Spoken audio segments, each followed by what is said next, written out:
All of a sudden, Mother Teresa came out of nowhere, walking towards me, and I had a 30-second chat. I can't remember what I said.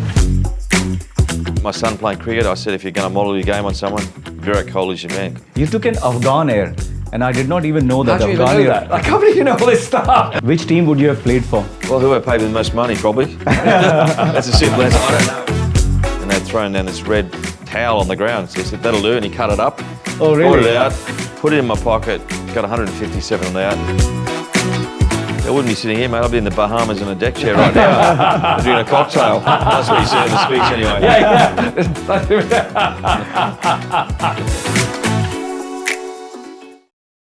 You're watching Spotlight on Connected to India. My name is Himanshu Verma.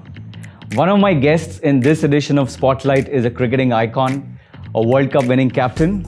Under his leadership, Australia won 16 test matches in a row, 15 of those with him as captain, and one led by his legendary teammate Adam Gilchrist when he was away.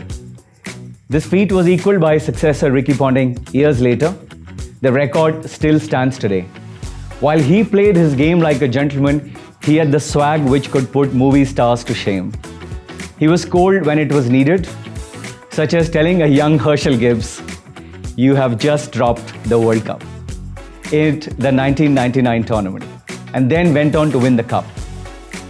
In that game, he scored a match-winning century after being dropped by Gibbs on 56, who himself had scored a ton in the game. Australia needed a win to go through, and my guest delivered 120 unbeaten innings of just 110 balls. In the last innings of his career and the fourth innings of the test match, he scored his highest fourth inning score of his test career. When he passed 50, ferries on Sydney Harbour went ballistic, sounding their horns in celebration. A record fifth-day SCG crowd turned out to watch his final day as an Australian player. Once he retired, he took to charity like fish to water. I have immense privilege of inviting one of the greatest cricketers of all time, Steve Waugh, to this edition of Spotlight. Steve, thank you very much for sparing the time. Thanks for the introduction. Also joining me is a gentleman who was born in Britain but fell in love with India. A Brindian who played rugby for India, a game that went on to change his life and many others. We will find out how in the interview. Founder and CEO of Magic Bus, Matthew Spacie. Matthew, thank you for joining us today. Thank you for having me. Gentlemen, we are having this discussion on the backdrop of the Magic Bus charity golf event. How did that go? How were your individual scores? Did you enjoy playing in sunny Singapore? I enjoyed playing Sentosa, amazing course. It was beautiful, one of the best courses I've played in the world. Humid conditions, which I always are in Singapore, which makes it challenging. But yeah, I played pretty well. I was surprised myself because I haven't played a lot. They were challenging holes, that's for sure, and the greens were fantastic. So it was a real privilege to play there. So I give myself a pass, maybe 7 out of 10. Well, 7 out of 10. Well, considering you're a champion test cricketer, I'm sure the weather conditions did not bother you much, did it, Steve?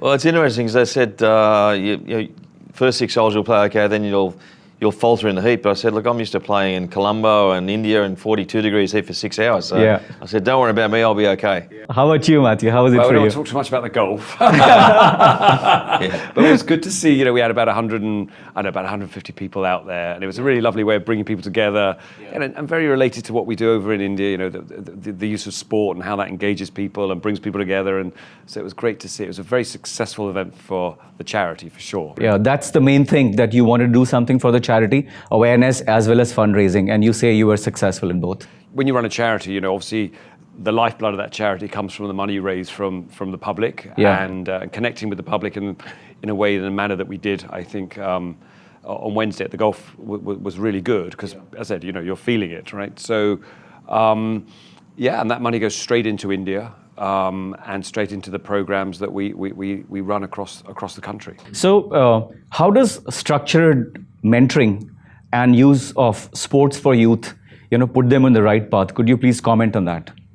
We've really discovered it, right? So it's been quite experiential for me. Yeah. I certainly can't suggest that I had any sporting experiences like Steve. So, but for me, it was more through the Magic Bus programming and seeing how, as a rugby coach for the 30 young boys that we started Magic Bus with, the impact, despite the fact that I can't even speak very good Hindi, the fact that, the kind of influence you could hold over these young men's lives, and then the resulting direction of that, for me, so seeing was believing, really. The whole model was of Magic Bus has been how we use coaches and mentors from the communities where we work. So these are people that have been probably through the program, have experienced it, and can deeply connect with the community.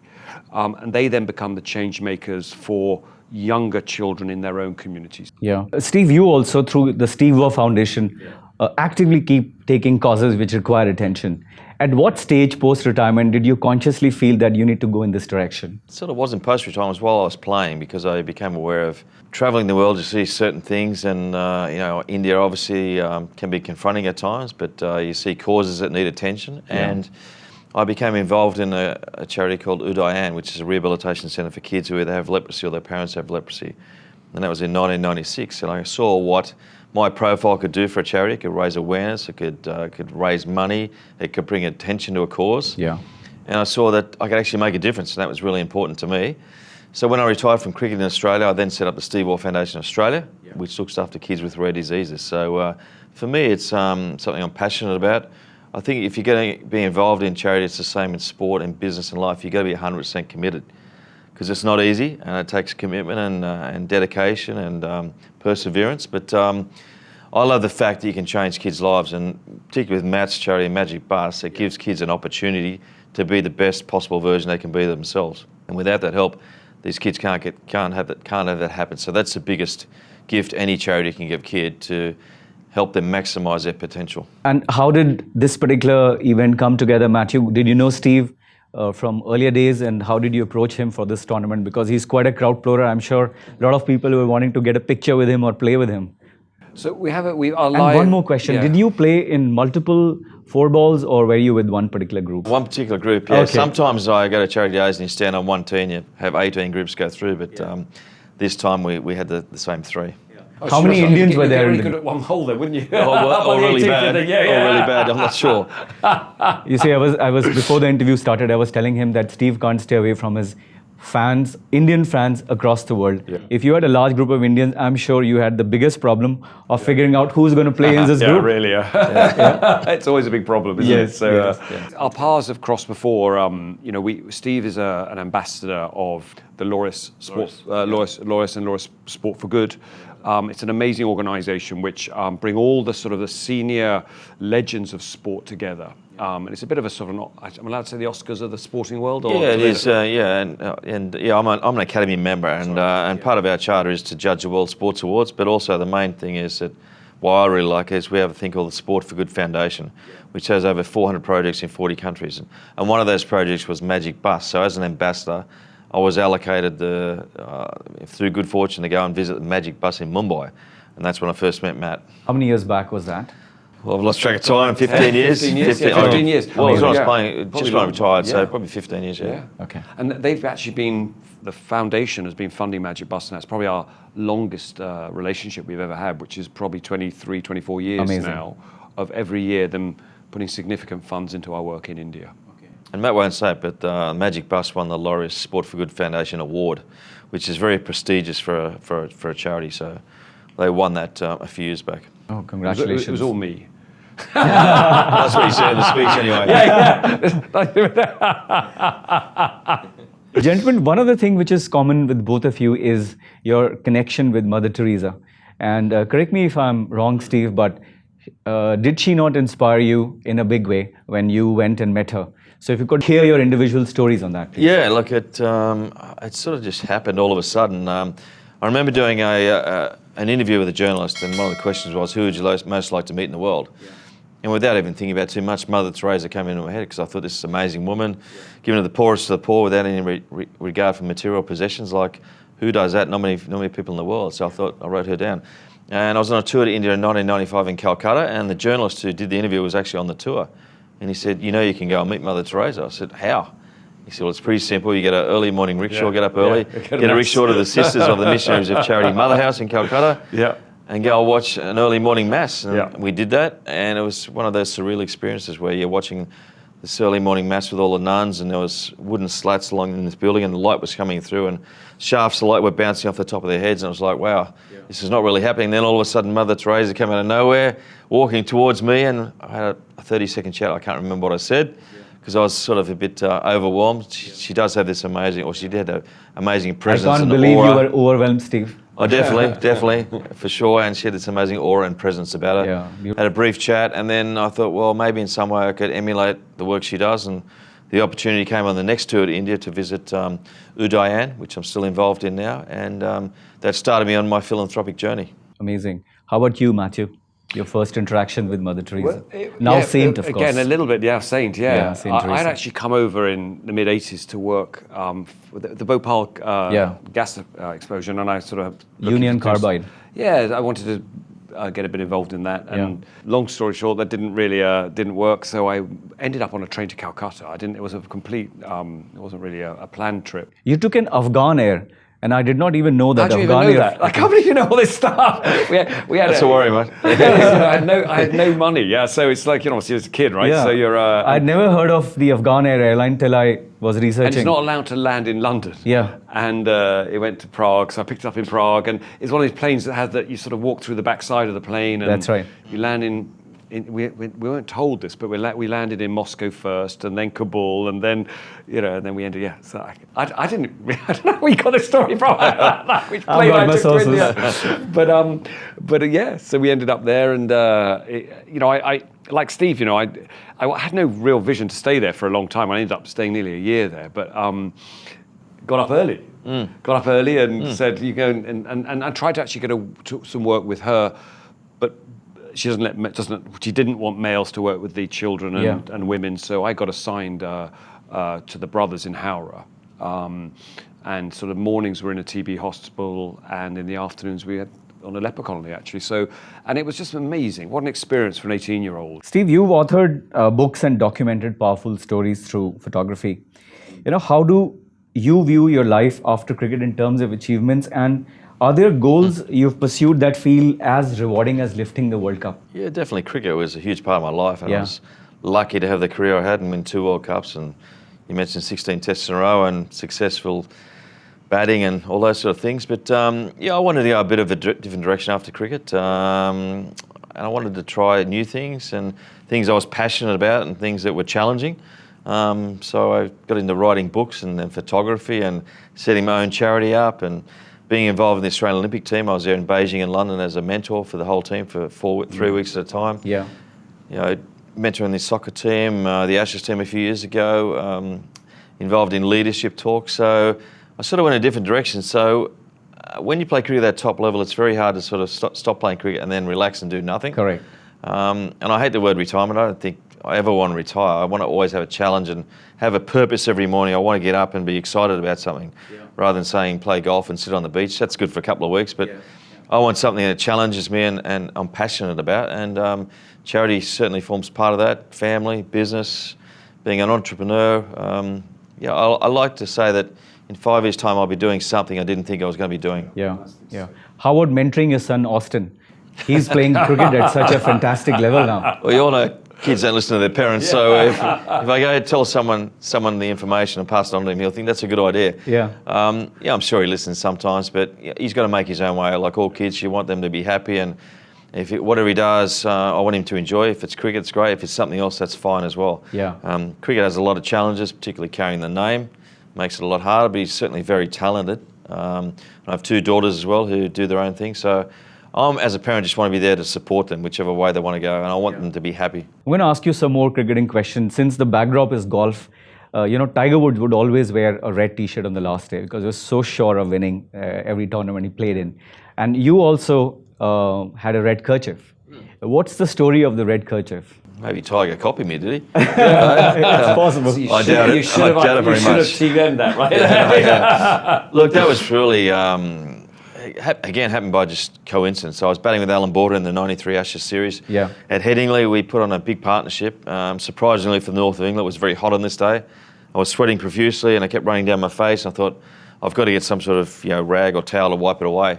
So I signalled for the 12th man to bring out a rag or a piece of towel. Right. Tim May was a good mate of mine. He was the 12th man. Yeah. Frantically running around the change room, couldn't find anything. Then he realised that 1 or 2 of the quick bowlers had just had a shower and they'd thrown down this red towel on the ground. So he said, that'll do, and he cut it up, Oh, really? brought it out, put it in my pocket, got 157 on it out, And as you might know, cricketers are very superstitious. Yes. I thought, that's a good luck charm. I think I'll keep that every time I bat for the rest of my career. So it was always in my pocket every game after that. Sometimes around your neck in a very stylish fashion. Yeah, no, not quite, no. It was never washed. It was, I guess you call it my security blanket. Like I looked down and thought, I'm okay today, everything's in order. And you talk yourself into things. Cricketers, very strange like that, talk themselves into things superstitious. And for me, it just felt right. Just like your baggy green, you never washed it, right? No, it was pretty tattered and a bit smelly at the end of the career. And funnily enough, the SCG Museum wanted it. So I presented it to them with the cap and the red hanky or the rag, and I thought I'll just hand it over to them. And the lady refused to touch it with a bare hand. She put, not because it was smelly, but she put on the white gloves and she thought it was just a most amazing artifact and piece of history. And I'm thinking it's just a red rag in my bag, but she thought it was fantastic. So and now it's in the SCG Museum. Fantastic. And anyway, the story of the red kerchief is that how after the final frontier, where unfortunately Matthew Slater had taken out his cigars, but things happened a bit differently. Yeah. But Mr. Steve Waugh here tore the kerchief and gave it to Marlon Samuels. Yeah, well, Marlon was always on me. Every time I played, he goes, "Man, I want a piece of your red hanger." I said, "No, that's mine. It's superstitious." And finally, I gave in. It was towards the end of my career, and I actually cut him off the slither of it. Only about that wide, about a centimetre wide. I said, "There you go, just have that." And then I had to laugh. I saw it in the newspaper or on TV where he got 100, I think, Calcutta. Yes. And he had that little piece of it, he was waving it to the crowd. It was not only that, West Indies beat India and he was waving that red kerchief. So he passed on that luck, almost like a revenge that we guys didn't get it. Here you go, Marlon, go and beat India. I hadn't thought about that, but that's good, yeah. I thought it was quite funny at the time, but he kept, every time I saw him, give me some of your red rag, give me. I said, okay, I finally gave him some, but he put it to good use. Yes, he definitely did. I want to ask you some questions on IPL. Before that, a question on Virat Kohli. You know, current times, one of the greatest Test cricket players. What's your view of Virat and how he's handled his career?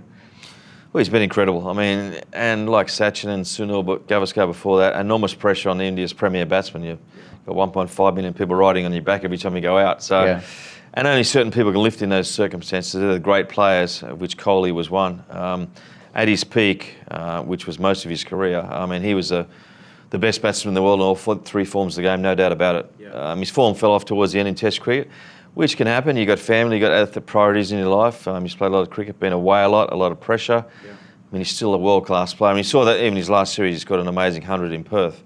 As a player to watch, he was beautiful to watch. You talk about my son playing cricket. I said, if you're going to model your game on someone, Virat Kohli's your man, because his technique was incredible. So credit to the game and the way he played. I love his passion. You know, he was always into the opposition, in their face. He sort of played it the way we used to play at cricket. So if I played against him, I wouldn't have liked him because he was too much like us. Correct. Which I guess is the highest compliment you can get. Talking of passion, you carried your passion to the literally last innings you played. I said you scored your highest fourth innings in your last game. And there is a way of all the legends sort of coming together. It was great to see that Anil Kumble threw the ball at you, Sachin bought it, and you played a slog six which got caught by Sachin. That's why I'm looking at it. At the time, I didn't see it that way. I thought, well, I didn't hit that over Sachin's head. But you know, when I look back on it, Kumble, a great bowler, 600 Test wickets. Tendulkar, obviously an icon, legend of the game. So if I'm going to get out, it was probably not a bad way. At the time, I wasn't thinking along those lines. Sir, it was a storybook last way to get out, I'd say. And you got out at 80. And the passion, and you criticized that particular shot. So the passion which you had and you have for cricket is again as fascinating as Virat or the other greats we're talking about. Yeah, I think you got to have that fire in the belly, and all those players do. For longevity, you've got to find ways to get yourself up and stimulate yourself. For me, the back end of my career, I needed confrontation to get going. So I didn't mind getting in the opposition's face and making something happen. So then it fired me up. And you do whatever you do to motivate you. At the end of the day, I love cricket because of the uncertainty. You're not sure how you're going to go the next day. Can you come back against the odds? Can you keep improving? Can you get one up on your opposition? So they're the things that always stimulated me. That's really impressive. And so, talking about IPL, what do you think of IPL? Do you think if you had born a decade later, you would have had a great time at IPL? Of course, yeah. I wouldn't be sitting here, mate. I'd be in the Bahamas in a deck chair right now, drinking a cocktail. I would have loved it. I mean, it would have suited my game. I look back to my cricket. I I guess I was the guy that invented the slow ball out of the back of the hand. Yeah. I first bowled that. Yeah. So I would have liked to innovate, and I love the way the players now play the reverse sweeps, ramp shots, all these amazing shots, which in our era we weren't really allowed to play, because if you played that, I remember Bob Simpson, when someone tried a reverse sweep in our practice session, they were straight out of the nets. That was the end of the session for playing a shot. So we were very disciplined and didn't think that way, but I would have loved to have played it. It's exciting. I just hope it doesn't overtake all cricket, because for me, Test cricket is still the premier form of cricket. Yes, that's right. So it's interesting to hear from you as a Test specialist that you still appreciate that IPL is doing its job and you enjoy IPL. Yeah, hopefully there's a place for everything in cricket. Yeah. Because what IPL does is it brings fresh eyeballs to the game, which hopefully then transfer into Test cricket. Players, obviously, it's fantastic financially for them, and they can look after their families for the rest of their life. That's a positive. There's a lot more people employed by cricket because there's more teams around the world. But I just hope that they remember that the very essence and foundation of the game is Test cricket. Yeah, and there is an interesting Australia, Singapore and India connection. Tim, who used to play for Singapore, went on to play for Australia, and he was in the winning side this year for RCB. Yeah, you're right, Tim David from Singapore. Yeah. It's an amazing story. Like, he came out of nowhere. I literally had never seen him before. I'd heard of him, and the next minute he's playing all these incredible T20 tournaments around the world. He's playing for Australia. Correct. So it shows that Singapore, there's definitely talent in Singapore. I've done some coaching here before. Yes. And I'd encourage the authorities in Singapore to put some more resources into cricket in Singapore, particularly women's cricket. Yeah. I spoke to a couple of girls over the last couple of days. They need more coaching, they need more encouragement, and there's definitely talent here. Okay. Which team would you have played for? Well, whoever paid me the most money, probably. That's a simple answer. I don't know. I'm not sure. I would imagine it would be KKR. Well, I have that link, obviously, with the charity, the KKR. Yes. I don't know. I mean, I love all of India in different places. I like touring around India. So at the end of the day, I think you would go for the team that has a bit of a plan and a vision, and probably a really good coach. Yeah. Matthew, I want to ask you, the choice of sport which you had taken for Magic Bus. First, I want to hear the founding story. Like, why Magic Bus? And you took rugby as one of the front sport for Magic Bus, which is very unconventional for India. A country of cricket, where cricket's religion, and field hockey being India's national game. Why rugby, and what's the founding story? Yeah, and I think just before I even say that, and it was almost intentionally not cricket, right? Because that would have been a very obvious sport to do. But one of the difficulties with the community we work in often across India, it's quite layered with, gender, race. There are lots of different things that already complicate the kind of work we ever wanted to do. So we've tended to stay away quite a lot from traditional sports like that in India, and create sort of, when we started Magic Bus nearly 30 years ago, even football was brand new, right? Yeah. We were playing football for this. They never heard of. It was just played in two corners. That's the south and the east. Yeah. And only rugby, because I loved rugby and I played a lot of rugby. So I was at the Bombay Gymkhana. This is mid-90s when I first turned up in Bombay. Yeah. And there's a bunch of kids that live along the fashion street along the side of the fence there, and they'd watch us every week and they'd cheer, and I'd wanted to do something that connected me better with some of the challenges of Bombay. So I sort of pulled them over the fence and said, let's start a team. And these kids are suddenly walking in their chappals, in their whatever, their chuddies or whatever they had on, into the changing room, and they're changing with, the wealthiest of Bombay. Correct. And then suddenly, you're playing for an hour and a half, and you're pretty much equal, right? You're just 30 boys on a pit. The outcome of what we're trying to get done is to say to these young people that, the ovarian lottery has not been kind, right? Yeah. So you're born where you're born. Correct. But, with those right skills, you have this opportunity to come out of that, right? And so this is really what Magic Bus does. It sort of helps young people with the life skills, the skills they need. We make sure everyone goes to school. That's part of the program. We've built our own schools where we feel there needs to be more education put in, and we train them and put them in work. So the idea is this whole idea of childhood to livelihood, and getting, at the end of the program, it's getting you into an economic environment where you're not going to be poor anymore. Could you just delayer one particular part for us? Is how can people engage with Magic Bus? That's number one. And second, what's the structure of how do you raise money? Is it only through these events like golf event, etc., or can people also write checks to Magic Bus? Yeah, absolutely. On our website, I should have brought my QR code thing, but you know what? It's very difficult. Obviously, the amounts we have to raise every year for 3 minutes is enormous, and so we're always fundraising. And the important thing is to also fundraise from different pieces, different segments, so you don't get too over reliant on, if some funder pulls out, then you've got another, piece of capital to pull on. So a lot of corporate funding. Okay. And we do a lot of institutional funding. So this is the big sort of, the UNICEF, World Banky kind of sort of contracts, because much of our work now is done in state schools. So the partnerships we have to put together are massive. So we need a lot of sort of big financial help for those sort of projects. Of course. People listening, or we have Magic Bus has its own websites, of course, in every geography. We're a charity. There's tax incentives there, of course.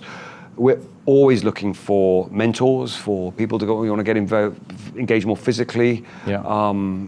That's a big piece. We're a big push at the moment. Okay. Steve, tell us a bit about the Steve Waugh Foundation. Are there some specific areas you focus on? Or could you give us a short summary of? Yeah, it's a pretty unique charity, really. It's been going 21 years now. Set up by my wife, Lynette, and myself. Very hands-on we are. We only have a small staff, and we focus on kids having rare diseases. There's 6,000 to 8,000 rare diseases. Ironically, there's 7 to 10% of the population will have a rare disease. So when we realised that, we thought, well, we need a lot of money. It's a bit overwhelming. So we decided to focus on the extremely rare conditions where they don't get any government support or any other charitable support. So they're the conditions with a prevalence of less than 2 in 100,000, of which is 400 rare diseases.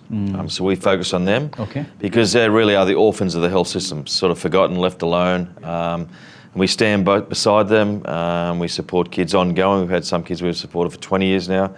Some amazing success stories. It's a very hands-on charity. We know all the kids that go through it. My wife has given 20 or 30 hours charity work every week for 20 to 30 years, 20 odd years. Wow. And without any sort of payment, she's been incredible. So we have a lot of great volunteers. And we pride ourselves on being authentic and real and genuine and making a real difference in people's lives. And just recently we had 2 of our grant recipients win medals at the Paralympics. And these were kids that were never expected to play any sort of sport or engage in, sort of normal sort of community activities. So we have these incredible stories. That's really impressive. Steve, thank you very much for your time, and congratulations for all the great work you're doing. Thank you. And look forward to staying in touch with you, sir. And sure. Like I was saying, it's taken me 20 years. I've been trying to chase you for 20 years and finally got to meet you. Thank you very much for your time. Cheers, Matthew, thank you very much for your time, and good luck for Magic Bus as well. Thank you. It was an absolute honor and privilege interviewing one of the greatest cricketers of all time, Steve Waugh, joined by the founder and CEO of Magic Bus, Matthew Spacie. If you enjoyed the interview, please press the like button, share it ahead, and definitely subscribe to Connected to India's YouTube channel. Thank you for watching.